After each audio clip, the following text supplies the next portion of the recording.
Olá, com alegria damos seguimento ao nosso estudo da Revista Espírita de Allan Kardec.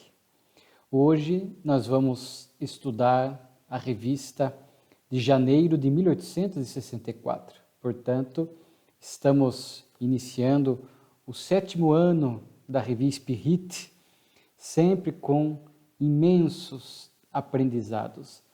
A cada revista que lemos, a cada jornal mensal, aumenta a nossa gratidão ao nobre codificador por esse trabalho extraordinário. Na revista de janeiro de 64, nós vamos encontrar 11 artigos. E artigos, alguns, vamos ver aqui, muito oportunos dentro do ponto de vista do nosso conhecimento doutrinário. Kardec começa a revista, como era o início de ano, normalmente o fim e o início de ano eram épocas de renovação da assinatura, que a revista tinha os seus assinantes e tinha a sua venda avulsa, né? Ali na própria sociedade parisiense, em bancas, e segundo consta, a revista no seu auge chegou a ter em torno de 3.500 a 4.000 assinantes. Então Kardec começa com aos assinantes da Revista Espírita, falando, lembrando que era esta época de renovação e que ele estava muito feliz pelo aumento de leitores da revista. E aí ele vai dizer que recebia muitas cartas de agradecimento, era uma das suas numerosas tarefas, chegava a receber, já o dissemos outrora, em torno de 200 cartas mês, em média, de forma que era um trabalho desafiador, a ponto de ele chegar a precisar, num dado momento, de um secretário para ajudar, ao menos nessa questão da correspondência. E Kardec, como se estivesse dando assim uma satisfação àqueles que escreviam a ele, pela sua grandeza moral, para que não ficasse a falsa impressão de que ele não lia as cartas, ele faz aqui um agradecimento coletivo, dizendo que às vezes aproveitava o espaço da Revista Espírita para fazer esse agradecimento.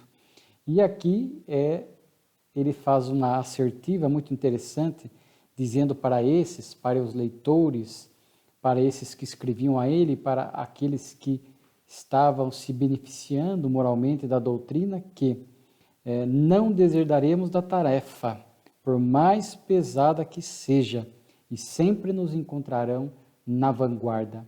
É uma fala de um espírito superior, em que pese as inúmeras dificuldades já vivenciadas, muitas delas descritas, conforme temos visto na revista, lutas internas e externas, e outras lutas que o codificador sabia que viria, mas tinha conhecimento das suas qualidades morais, sabia de antemão que seguiria fiel à missão assumida, à tarefa, que seguiria com resiliência, em que pese os desafios que enfrentava e ainda iria enfrentar. Por isso que sempre dizemos que Allan Kardec é modelo para nós de qualidade moral. E na Revista Espírita, muitas vezes em alguns textos, nós encontramos essas características morais do nobre codificador bastante exuberantes, né? Kardec vai falar assim: há muito tempo estivemos mais ou menos só, mas eis que novos lutadores entram na liça de todos os lados, trabalhando com ardor na defesa e na propagação da nossa santa doutrina. Então, Kardec inclusive vai noticiar, vamos ver mais à frente, a multiplicação das casas espíritas naquela época, a multiplicação de periódicos, de revistas e jornais que se propunham a divulgar a doutrina espírita. Portanto, estava acontecendo esse fenômeno de descentralização. Não mais apenas Kardec, durante muito tempo, fiquei a só nessa tarefa de divulgação. E agora outros trabalhadores vão surgindo aqui e acolá, dividindo essa responsabilidade conosco. Então a alegria de Kardec, por isso que ele tinha uma alegria imensa quando ele recebia a notícia, fazia questão de divulgar na revista uma nova casa espírita, um novo grupo, um novo jornal, enfim. E todos necessitamos de cooperadores. Ninguém, principalmente nos dias atuais, ninguém trabalha a sós numa casa espírita. Necessitamos de trabalhadores e a casa espírita às vezes passa por essa dificuldade. O quanto é desafiador formar um trabalhador, aquele que vai ser um dirigente, aquele que vai trabalhar no passe, no atendimento fraterno, enfim, nas inúmeras tarefas da casa espírita. Então você que nos ouve, já está frequentando há algum tempo a casa espírita, indo no evangelho e no passe, sentiu esta afinidade com a doutrina que lhe acalentou a alma, procure dar os passos adiante, procurar um grupo de estudo, procurar se identificar com uma casa e ir lentamente se qualificando e assumindo tarefas, porque a casa espírita, o movimento espírita precisa, sem dúvida alguma, de trabalhadores. Há muitos locais que a tarefa aumenta e acaba sobrecarregando os mesmos trabalhadores. É importante, é um desafio para nós aparecer pessoas dispostas a assumir tarefas e responsabilidades dentro do movimento espírita. Então vemos aqui a alegria de Kardec, percebendo naquela época ainda mais desafiador, mas surgindo pessoas que certamente traziam este compromisso do mundo espiritual para colaborar na época de Kardec com a divulgação da doutrina espírita. Próximo artigo, o estado do espiritismo em 63. Kardec faz um retrospecto do ano que passou, marcado por muitos desafios, nós vimos na revista de 63, muitos ataques da imprensa, ataques de religiosos, alguns adulterando a doutrina espírita, atacando-a gravemente, e como Kardec sempre fez questão de dizer, essas agressões acabavam tendo um efeito oposto, porque acabavam fomentando a curiosidade de muitas pessoas que, a partir dos ataques, procuravam a doutrina espírita para conhecê-la melhor. Então Kardec fala que agora haveria uma mudança tática dos ataques. Ele diz assim, um período de luta, guerra surda e conflitos.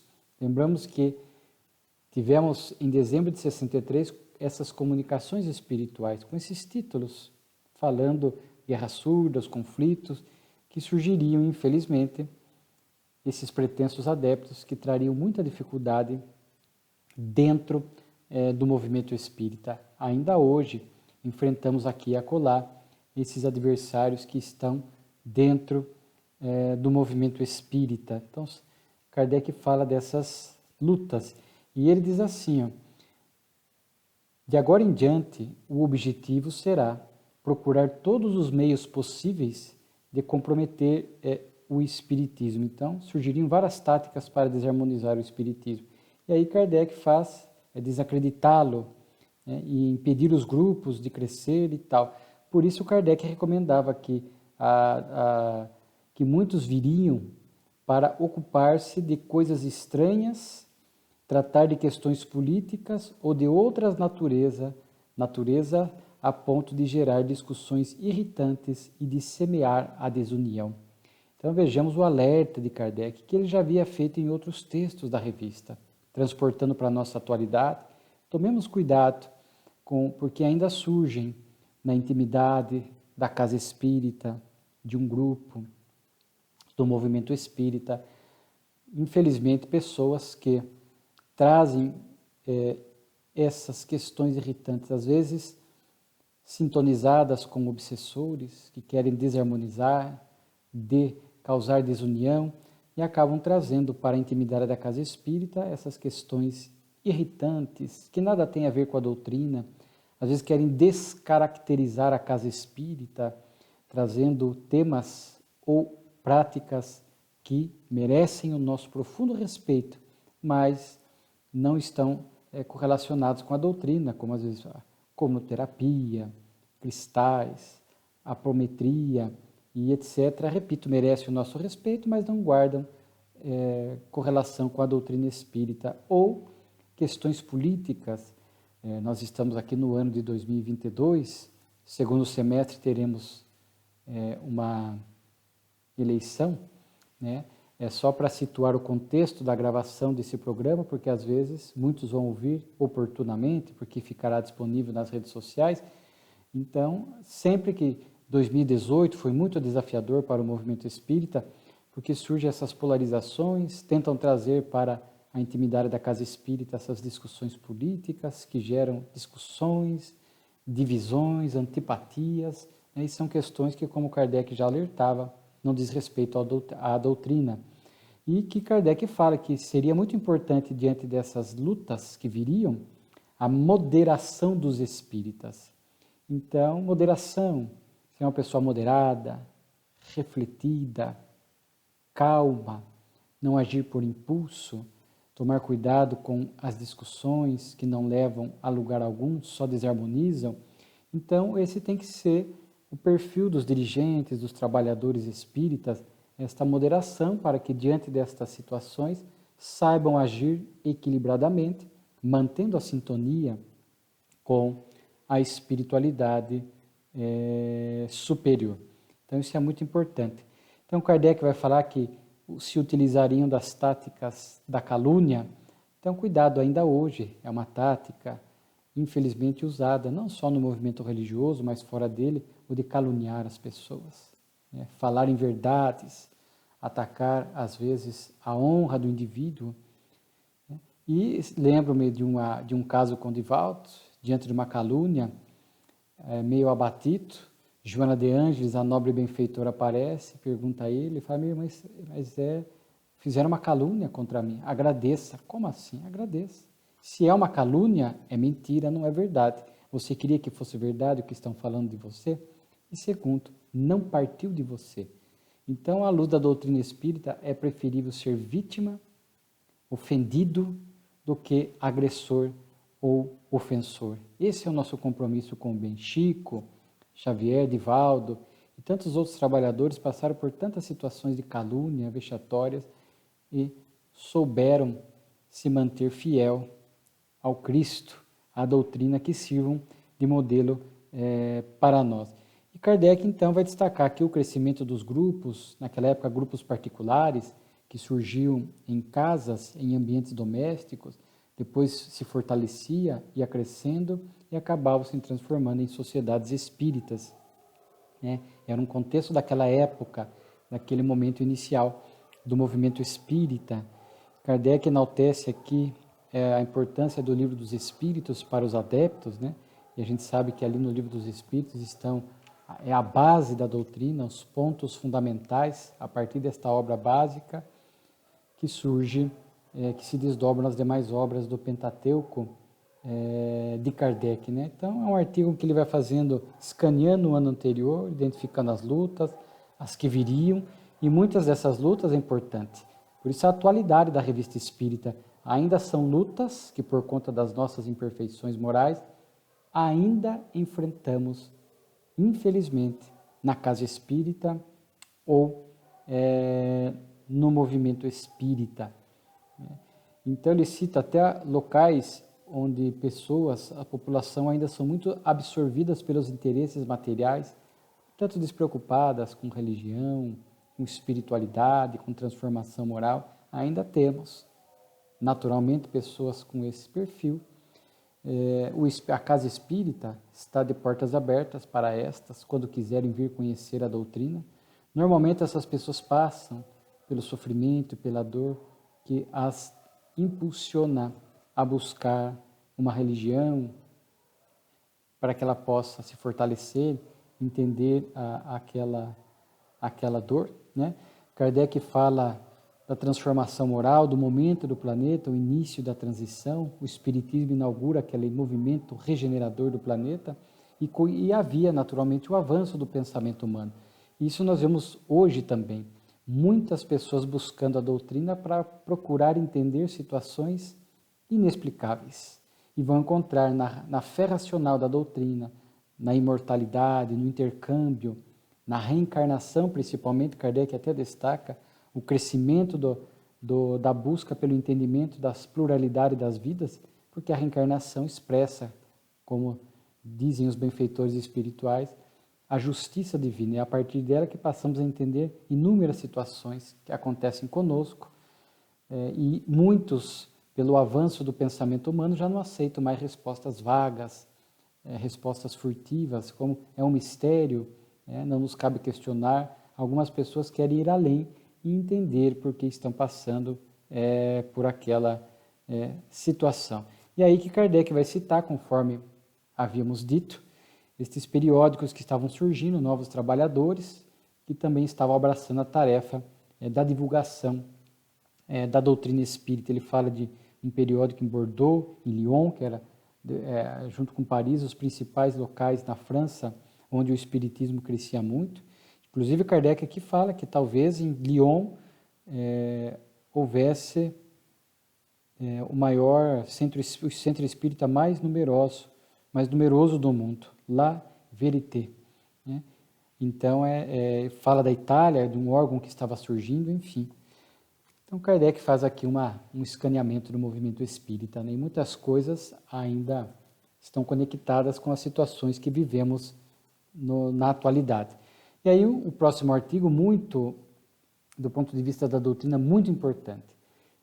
É um artigo marco, e eu vou explicar o porquê.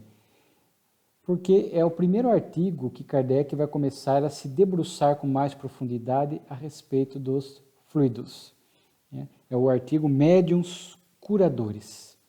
Ele vai inaugurar na Revista Espírita artigos de Kardec com mais profundidade no que diz respeito ao entendimento da questão dos fluidos. Veremos mais à frente, ao longo do estudo, outros artigos marco que vão permitindo a Kardec receber da espiritualidade superior informações àquela época a respeito desse tema, que lhe permitiram depois escrever o extraordinário artigo, ou melhor dizendo, o extraordinário capítulo da obra Gênese, a última da codificação, ali na segunda parte, quando estuda os milagres, o capítulo 14, que vai nos falar a respeito dos fluidos, de forma que Kardec nós vamos ver aqui na Revista Espírita essa cronologia, casos, Kardec estuda, consulta os espíritos, vai buscando informações e ele vai ampliando o seu entendimento a respeito desse tema, a fim de que nós possamos entender melhor. Claro que hoje surgiram obras complementares da doutrina que ampliaram o assunto. Temos obras de Chico, de Divaldo, de Raul, de Ivone, do Amaral Pereira, por exemplo, de Chico, o Mecanismo da Mediunidade, Nos Domínios da Mediunidade, tantas obras que foram ampliando esta temática. Mas ali para Kardec, naquele contexto, era algo valioso. Então, este artigo é valiosíssimo, porque ele é um marco. É aqui que Kardec começa a estudar com mais profundidade essa temática. E o estudo dos fluidos. Fala fluir junto, porque quando tem o acento fluido, é o particípio do verbo fluir. O passado, o particípio passado do verbo fluir. O trânsito está fluido, com acento no i.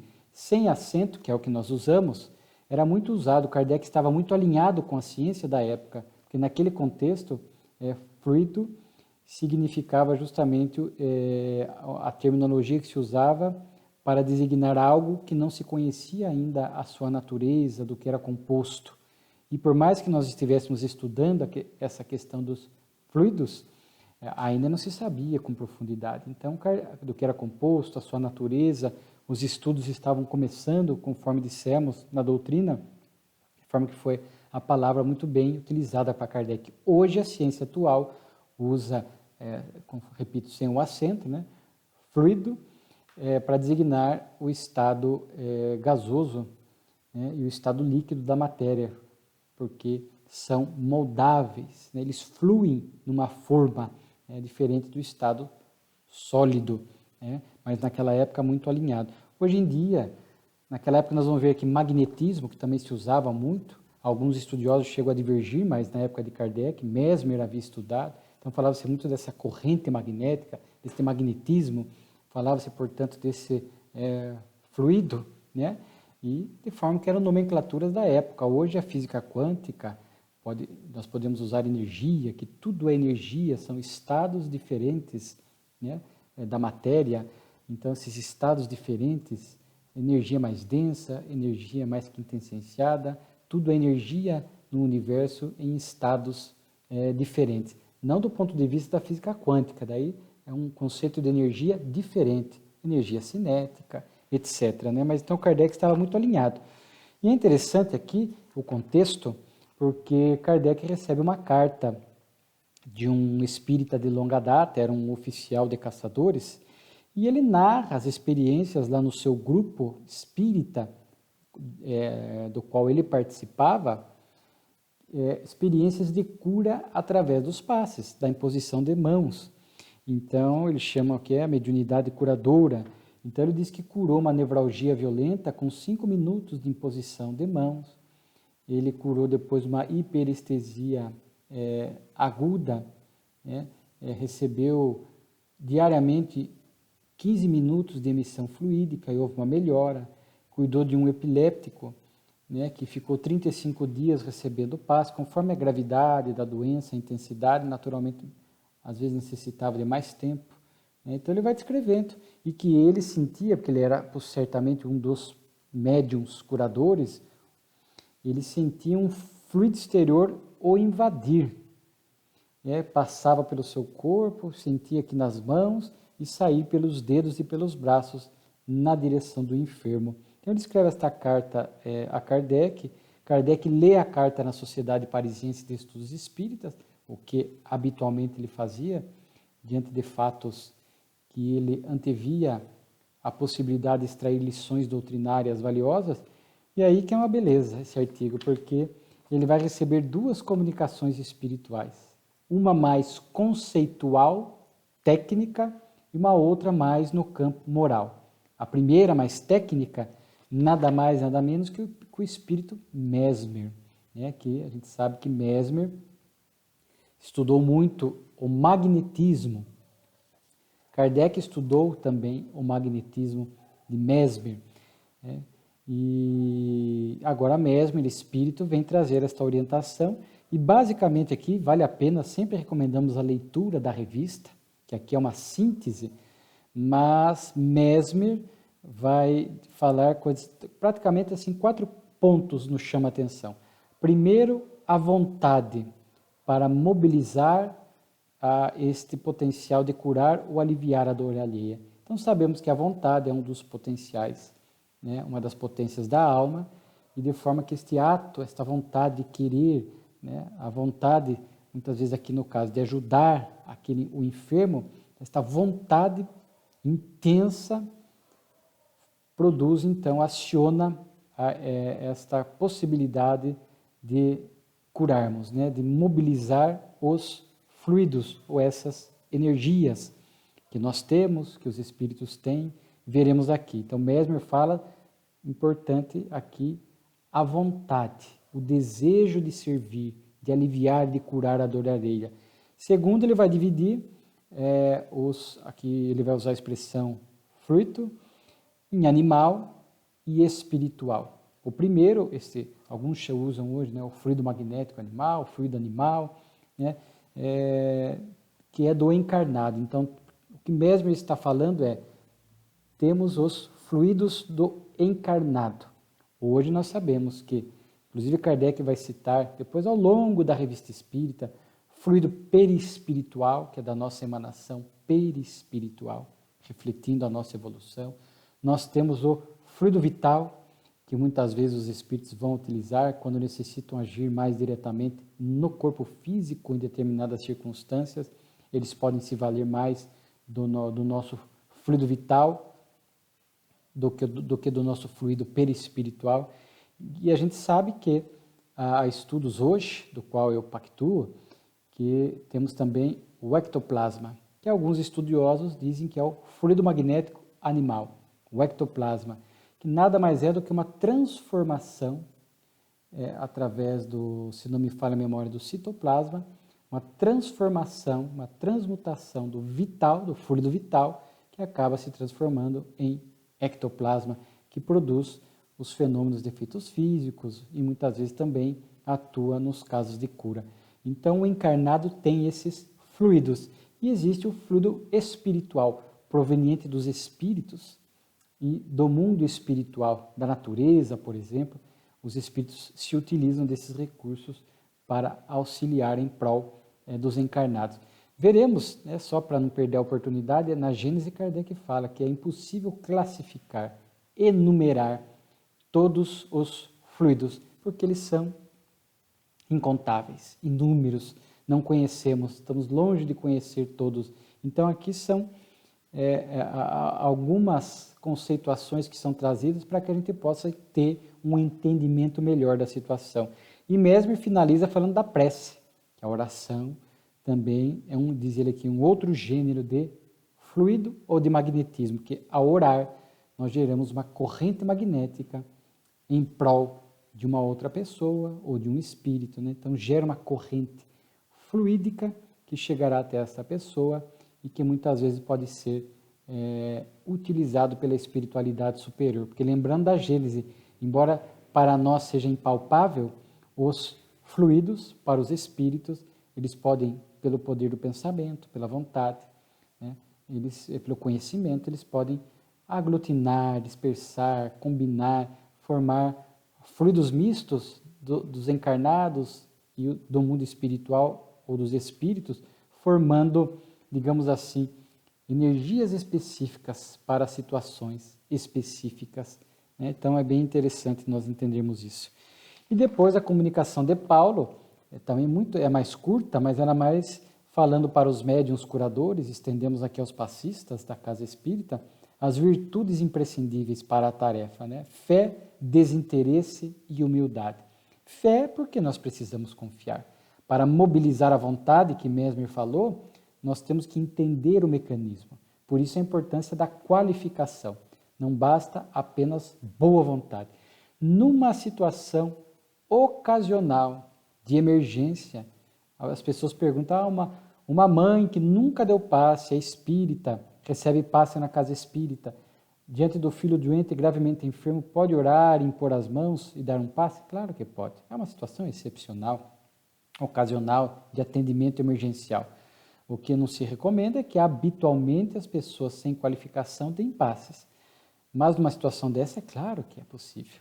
Mas quanto mais nós estudamos e conhecemos os mecanismos envolvidos numa tarefa de passe na casa espírita, repito, hoje temos obras que ampliam esse estudo, mais fé nós teremos ali, mais confiança no resultado e nos nossos potenciais, entendendo o que está acontecendo. E a gente sabe que no passe, normalmente é um chamado fluido misto do encarnado, seja o vital, seja o magnético animal ou ectoplasma, seja o perispiritual, né?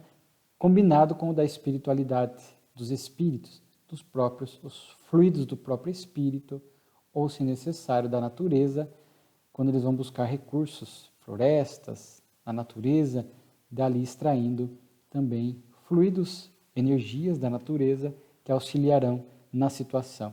O desinteresse, né, fazer o bem pelo bem, isto atrai os bons espíritos, isso é importante, fazer realmente com devotamento, com o único propósito de servir e ajudar, e humildade, entendendo que somos intermediários, né?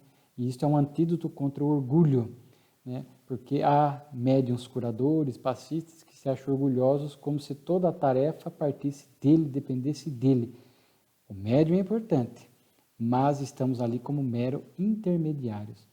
O principal, a direção do trabalho, do passe, a análise de cada caso, quais os fluidos que serão utilizados, a combinação, a necessidade de cada um que ali está, na busca do socorro, toda esta leitura é feita pela espiritualidade superior. Então, entender que somos intermediários. E depois tem uma nota de Kardec, belíssima também, onde ele vai falar deste fio condutor que é o passista, né, ou o médium de cura, vai falar da importância, não basta apenas ter um fluido, é importante a qualidade do fluido.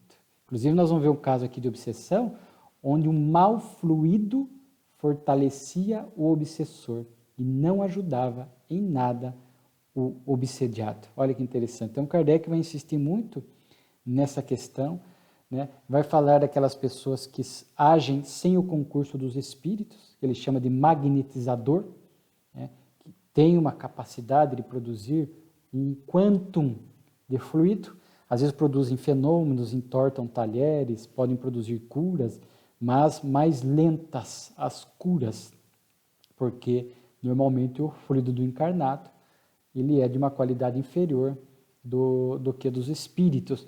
Claro que se estivermos diante de um espírito missionário, um espírito superior, um espírito iluminado encarnado, claro que o fluido dele será de extraordinária qualidade, mas na média aqui na Terra, os nossos fluidos ficam aquém, se comparando com a dos benfeitores que assistem essas tarefas. Né? Então, existe aquele que age sem o concurso dos espíritos, mas o ideal, através, diz aqui Kardec, da oração, dessas virtudes que Paulo falou, nós atraímos a simpatia dos bons espíritos, que virão, diz Kardec, numa simbologia, centuplicar a energia, né, ou o fluido, em poder e eficácia.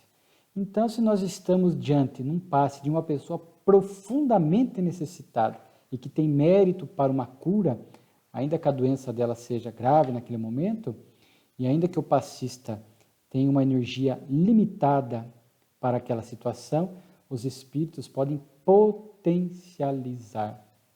Né? Aí vamos fazer aquela combinação, né? O fluido misto, potencializando o fluido do passista, e para que possa produzir o resultado almejado. Por isso que, particularmente, entendo que não há necessidade de fazer passes quando se aglomeram 5, 10, 15, 20 passistas em torno de um encarnado recebendo o passe. Né? 20 passistas, 10 passistas, como se fosse dar mais poder para o passe, porque é uma pessoa, um passe especial que não existe, essa nomenclatura, e como se a pessoa, como se mais passistas gerassem mais poder e eficácia para curar aquela pessoa. Se a pessoa que ela está, por mais grave que seja a sua situação, de acordo com Kardec, basta um único passista, impondo as mãos, porque em havendo a lei do mérito, ele vai centuplicar, aumentar o poder do fluido do passista, fazendo essas combinações que nós falamos, e vai produzir o resultado desejado. Não há necessidade de aglomerar passistas para um único atendido. Né? Segundo aqui Kardec nos fala. Então, Kardec faz uma nota muito interessante, então, dividindo o que é magnetizador, o médium curador, mas Kardec insiste nisso, a qualidade do fluido. Daí a importância, diz ele, de trabalhar o melhoramento moral, não só pela sintonia com os bons espíritos, mas pela qualidade do seu fluido pessoal, que daí vai impactar muitas coisas. Né? Aí é um assunto mais vasto, certamente surgirão oportunidades no estudo da revista para a gente falar da qualidade do fluido do encarnado, no ambiente onde ele leva o seu rastro fluídico, né, a sua vibração, aonde ele está, ali ele está influenciando pela sua energia. Nós somos transceptores, emitindo e recebendo a todo momento, né? Levando a nossa vibração, nosso pensamento, portanto, a nossa moralidade. Então, muitas vezes entramos em ambientes onde há esta impregnação de fluidos de má qualidade. Então, não entrar em sintonia, levar uma boa vibração, etc. Né? Então, mágoa, raiva, ódio, pessimismo geram vibrações ou energias de má qualidade, assim como os bons sentimentos, as emoções equilibradas, geram, onde o indivíduo vai, um rastro vibratório, beneficiando, podendo beneficiar aqueles que estão ali próximo dele. E Kardec finaliza, naturalmente, combatendo o charlatanismo na cura, os desvios, e relembrando a proposta do Cristo, que está em Mateus, capítulo 10, versículo 8, o dai de graça, o que de graça recebeste. E aí vem outro artigo extraordinário, um caso de possessão. Vocês lembram que em dezembro de 63 nós citamos um caso da senhorita Júlia, porque ali Kardec começa o assunto e ele finaliza aqui, né? E Kardec começa agora a retificar o seu conceito, porque ele dizia que não havia possessão, né? Porque a própria palavra era perigosa, porque achava que um espírito podia estar possuindo o corpo e expulsando definitivamente o espírito reencarnado e tomando conta daquele corpo para sempre. A palavra possessão, de possuir. E aí Kardec afastou, mas depois os espíritos vieram, e ele viu o caso em que a ação dos espíritos era intensa, modificação da voz, modificação da expressão, que havia um domínio maior do espírito, que muitas vezes iria até, era mais intensa do que uma subjugação. Então Kardec vai estudar, vai retificar o seu conceito a partir deste caso, e depois até na obra Gênese, que já citamos, ele vai escrever, se não me falha a memória, não lembro se é no final do capítulo 14 ou 15, o item das obsessões e as possessões, né? Então, este artigo é muito, ele também é um marco, porque foi ele que permitiu esta retificação de conceito por parte de Kardec. É uma jovem de 23 anos que passava por, isso Kardec descreve bem em dezembro de 63, uma obsessão grave, ela se contorcia, torcia, parece que ela estava duelando com o espírito obsessor. E ela chegou, inclusive, num dado momento, a tentar pegar uma faca e golpear a si mesma, porque ela entrava em luta com o espírito obsessor.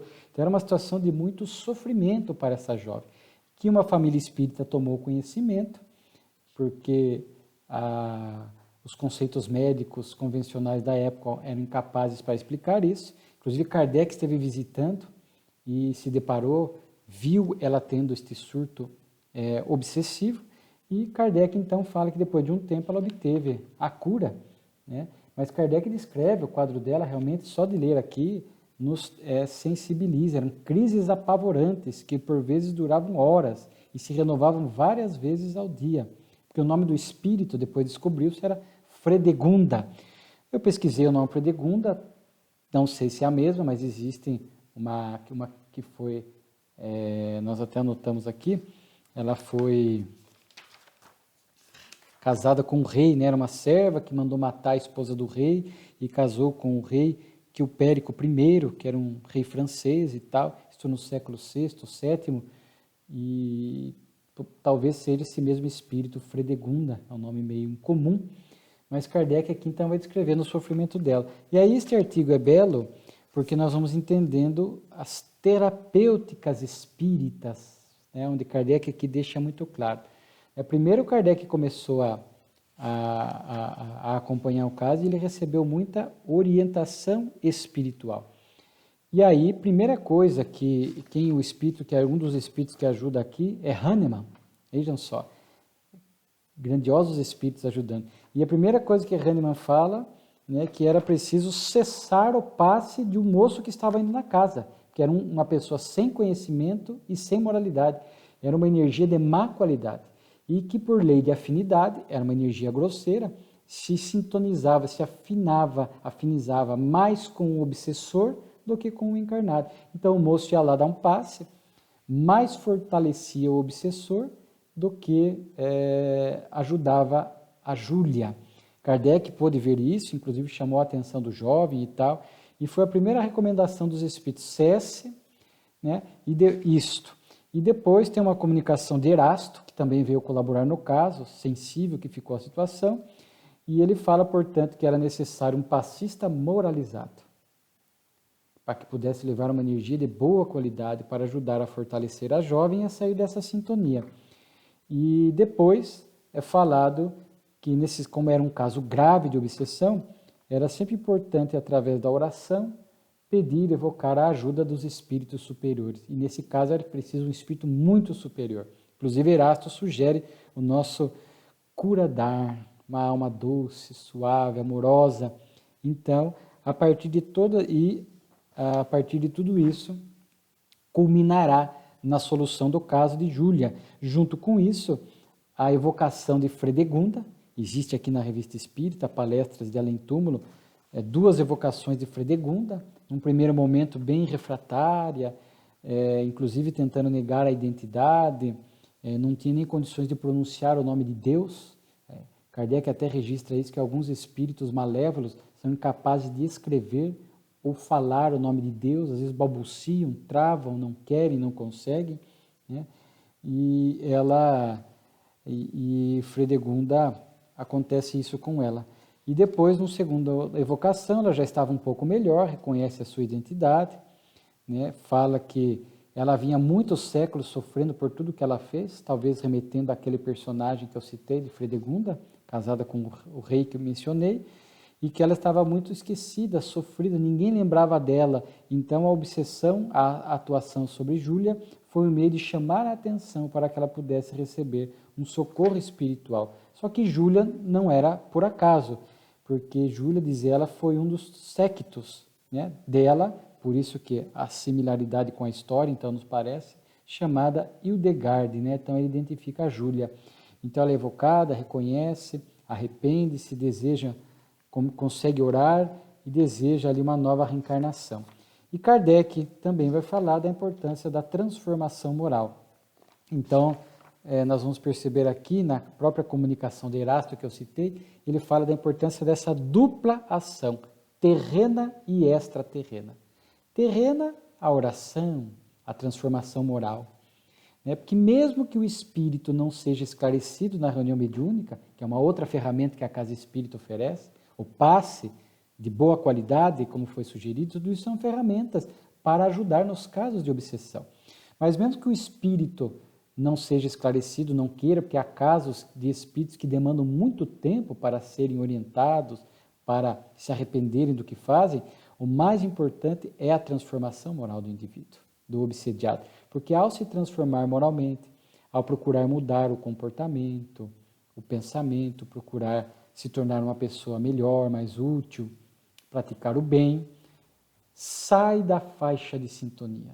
O espírito pode até continuar a ler, mas já não consegue mais facilmente ter acesso, porque a ação dos espíritos sobre os encarnados se dá através do que nós chamamos de sintonia. Então há que ter sintonia. Se eu estou equilibrado, se eu estou me esforçando moralmente, se há uma transformação moral do obsediado, que deixa de lado tristeza, raiva, mágoa, etc., sai da faixa de sintonia. Então esta ação terrena. E a extraterrena, que é a ação da espiritualidade. Então o anjo da guarda do obsediado, muitas vezes através de casos graves, como diz aqui, é sempre bom orar, pedindo a ajuda dos bons espíritos que venham interceder, e a anotação do nome na casa espírita, no grupo mediúnico, para que, sendo possível, o espírito obsessor seja levado para doutrinação, até porque é um irmão nosso.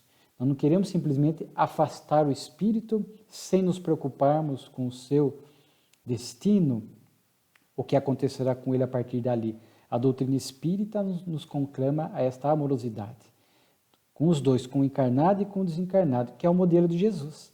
Jesus, quando cessava a obsessão, ele dialogava com o encarnado, verbalmente, dialogava mentalmente com o obsessor ou com os obsessores, era acompanhado por um grupo de espíritos que o auxiliavam na tarefa, de forma que, ao cessar a obsessão, o obsessor, se o desejasse, sem ferir o livre-arbítrio, poderia ser acolhido por este grupo de espíritos e levado dando seguimento aos seus cuidados no mundo espiritual. Então, Jesus, que com a visão espírita nós entendemos isso, Jesus cuidava de ambos os planos da vida, o físico e o espiritual. Então, ele tinha esse olhar. Jesus tinha o que nós chamamos de vidência, dupla vista, a visão à distância, num grau incomparável, num grau absoluto, de forma que ele enxergava os dois planos, via os obsessores, envolvia na sua energia, seu fluido. Jesus não precisava de um desencarnado vir centuplicar a força do seu fluido, porque o fluido de Jesus é o fluido de maior qualidade que nós aqui da Terra podemos conhecer, em eficácia e em poder, como vimos no texto aqui anterior. E aquela passagem do menino lunático, que está em Mateus, capítulo 17, versículo 14 a 21, Jesus, quando volta no Monte Tabor e cura a obsessão do menino lunático, a pedido do pai, os discípulos não haviam conseguido, e ao final, depois, quando os discípulos perguntam por que não conseguiram, Jesus diz: para esse tipo de espíritos é necessário jejum e oração. Então é exatamente o que Hahnemann, o que Erasto e o que Allan Kardec estão falando aqui. Jejum dos maus atos. Não é o jejum do que entra pela boca, mas como diz Jesus, o que compromete a criatura humana não é o que entra, mas o que sai pela boca, o que está no nosso coração, no nosso mundo íntimo, as emoções e os sentimentos que vicejam dentro de nós. Então, jejum. E a oração. A oração nos equilibra, a oração nos sintoniza com o alto, cria um campo propício para que os benfeitores venham nos socorrer. Então, esta é a dupla ação. Então, essas são as terapêuticas espíritas diante de um quadro de obsessão. O passe, a água fluidificada, né? O ouvir o evangelho na casa espírita, para ir se equilibrando, recebendo essas doses de energia para ir se equilibrando, se fortalecendo, conscientizando a pessoa da importância da sua transformação moral. Há casos graves que necessitam de ajuda de terceiros que vão lá fazer o evangelho na casa da pessoa, muitas vezes. Há casos de obsessões gravíssimos. Em muitos casos, pedir ajuda dos dirigentes espirituais da casa para que possam lá, em acréscimo, ir ajudar a reunião mediúnica daquela casa ou de outra casa que possam dar esse suporte para que o espírito possa ser levado e atendido. Então, tudo isso culmina, como vimos aqui, Kardec durou meses este caso com Júlia, mas depois de todas essas ferramentas mobilizadas a partir da lição da espiritualidade superior para Kardec, nós entendemos aqui que é um caso muito interessante e que nos apresenta, nos desdobra todas essas recomendações necessárias num caso de obsessão. E é um caso marco também por causa da mudança de conceito no que diz respeito à possessão. Né? Repito, temos aqui na revista também a evocação ao diálogo com Fredegunda, né? E que também foi atendido, se arrependeu e pôde começar uma nova etapa, né? Na sua vida espiritual, abrindo portas e novos horizontes para o seu progresso. Depois Kardec vai falar da inauguração de vários grupos e sociedades espíritas, conforme vimos falando no início, né? A alegria de Kardec de ver o seu trabalho frutificando, se multiplicando com o surgimento de grupos e sociedades. Então Kardec gostava de citar, inclusive ele transcreve o discurso do presidente da Sociedade Espírita de Marenê, e gostava, até num trecho aqui do discurso muito bonito do presidente, diz: a facilidade com que é aceito pelas massas, digamos mais, a felicidade, a consolação, a coragem contra a adversidade que se adquire nesta crença, a incrível rapidez de sua propagação, não são marca de uma ideia sem valor, né? Referindo-se a esta qualidade da doutrina espírita, né? Sua divisa é: fora da caridade não há salvação. Somos obscuros obreiros, trabalhemos, pois, com zelo e perseverança, né? Então vejamos aqui esse discurso que Kardec cita, né? Muito bonito.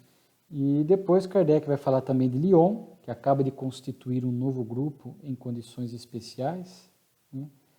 E logo mais Lyon contará com mais um grupo espírita. Aí ele diz, em nome da Sociedade Parisiense de Estudos Espíritas, que não tinha ingerência, assim no sentido de impor ordens ou regras, né? Assim como as federativas, as regionais, hoje no movimento espírita, são órgãos de apoio, né? A Sociedade de Paris era um órgão de apoio às casas espíritas que iam surgindo, que era a primeira, e era onde estava ali como presidente Allan Kardec, então ela prestava este apoio às casas espíritas que iam surgindo, né? Então, Kardec diz aqui que a Sociedade de Paris sempre se sente feliz ao ver a doutrina produzir bons frutos, né? Depois temos aqui um item de perguntas e problemas. Aqui é dirigido uma pergunta a Kardec: das almas nas primeiras encarnações, como é que pode a alma, logo após de criada, portanto simples e ignorante, uma fazer a escolha pelo caminho do bem e a outra fazer a escolha pelo caminho do mal? E aí Allan Kardec, ele vai explicar que não é assim que se dá, não é a alma acabou de ser criada e ela já vai estar com a inteligência, o livre-arbítrio e a responsabilidade plenas, a ponto de poder gerar já estas escolhas com as devidas responsabilizações morais. Aí Kardec vai falar que a primeira encarnação da alma humana não se dá na Terra, né? Então, sugerindo aqui todo este processo evolutivo, que pela pergunta, a impressão é assim que Deus criou o espírito e logo após ele já está no reino nominal, reencarnando, né, ou encarnando, e ali ele já vai se deparar com uma situação de civilização, onde vai se deparar com a diversidade de situações, onde ele já vai manejando o livre-arbítrio para fazer escolhas. E Kardec, portanto, vai explicar, vai falar do estado do selvagem, das pessoas semi-civilizadas ou civilizadas, esta gradação que existe no processo evolutivo. Não é assim, como ele falou, criado por Deus e logo depois já se deparar com essa situação.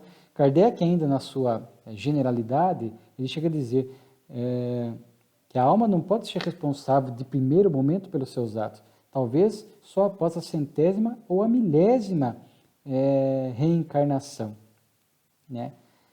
Então, durante longos períodos, a alma é submetida à influência dos instintos de conservação. Com o progresso, vai se libertando do instinto de conservação e vai surgindo a inteligência, vai acontecer esse equilíbrio, para depois a inteligência dominar os instintos. Só aí começa esta maior responsabilidade do espírito. Segundo erro é de admitir que as primeiras encarnações humanas ocorrem na Terra. A Terra foi, mas não é mais um mundo primitivo.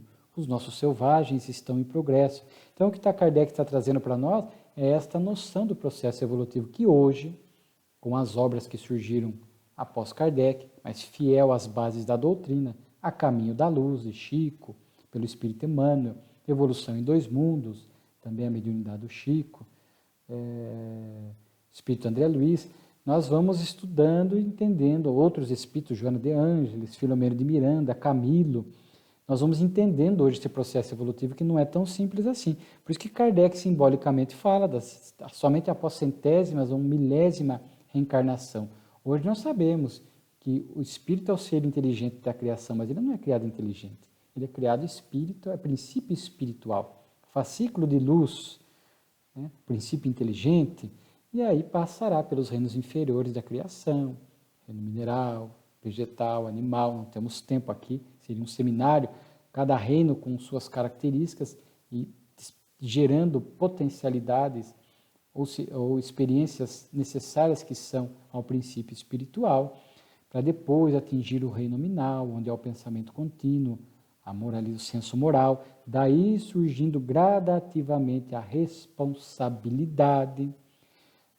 Todos os espíritos passam pelo mal, está em O Livro dos Espíritos, não pelo mal, mas pela fieira da ignorância. E aí nós vamos ver que pela lei do progresso há espíritos que fazem o caminho sempre ascensional.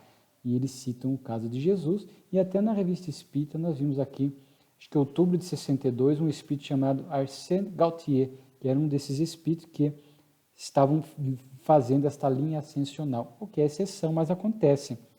Então hoje nós vamos entendendo melhor como é que se dá essa questão da responsabilidade, do livre-arbítrio.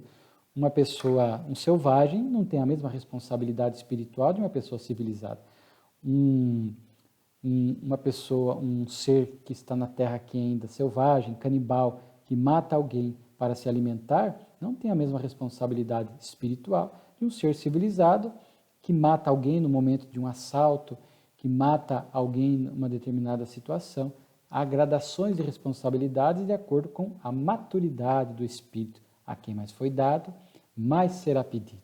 Então, essa questão da responsabilização, ela é relativa de acordo com o grau de maturidade e conhecimento do espírito, mas surge a responsabilidade a partir do desenvolvimento do senso moral que vai se dando, portanto, no reino nominal. Então, Kardec, uma pergunta que era muito simplista, Kardec aponta os dois erros graves aqui da pergunta e sinaliza, portanto, para esse processo evolutivo mais amplo, né, para que a gente possa entender este passo a passo da evolução espiritual. Ainda não temos acesso a tudo, mas com o estudo da doutrina hoje, com as obras que foram surgindo, ampliando esses conceitos, nós possamos ter uma noção melhor desse processo evolutivo do ser espiritual.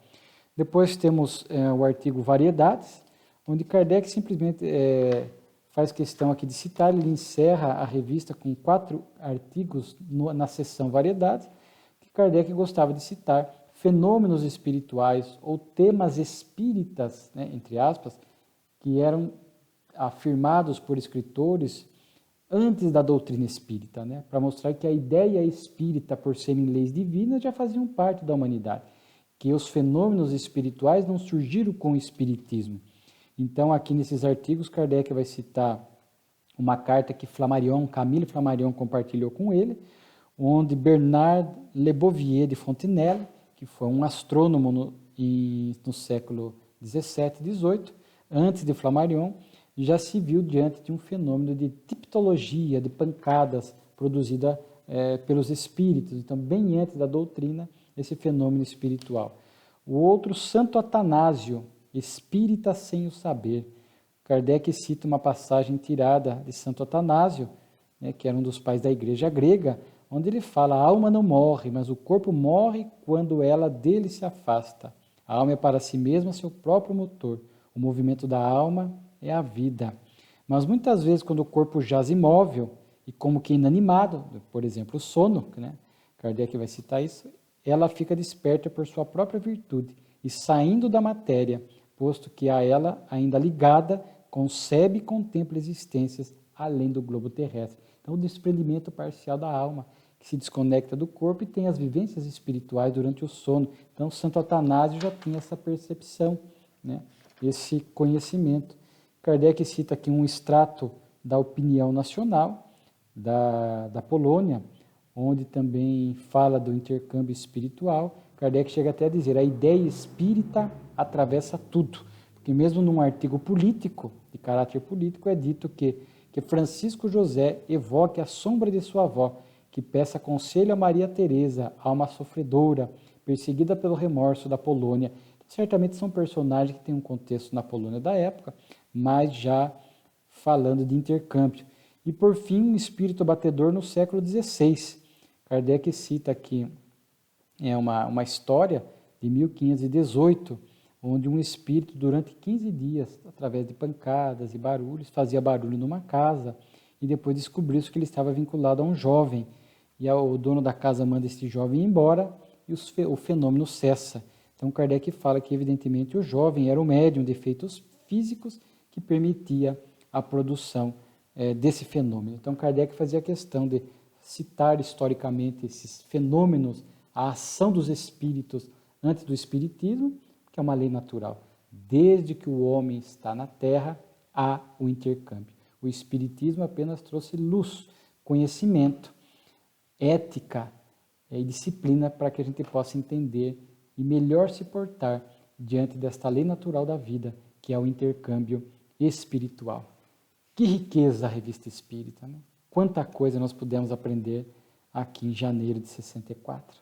Feliz por poder compartilhar com vocês esse trabalho extraordinário de Allan Kardec. Muita paz a todos.